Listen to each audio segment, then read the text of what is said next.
Mukha siyang viper pero Pero hindi siya totoong viper. Ibang family po siya. Sa ulo, no? Ganyan kasi yung ulo ng viper, no? Medyo malaki yung panga dito. And ngayon na ako nakita ng ganito. So ang ahas po na ito ay mildly venomous po sila.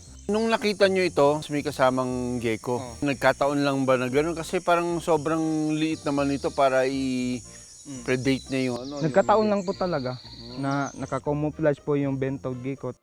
Mas malaki siya sa normal gecko pero mas maliit siya konti sa Tokai gecko, no? Parang camouflage talaga, oh. Tinawag itong bent-toed gecko dahil nakabaluktot at may mistulang suction cup ang paa nito. Ginagamit nila ito para mas maging makapit ang kanilang nilalakaran. Sa gabi rin mas aktibo ang mga gecko. Bilang reptile, paraan nila ito para maiwasan ang init at mabawasan ang pagkaubos ng natural nitong tubig sa katawan.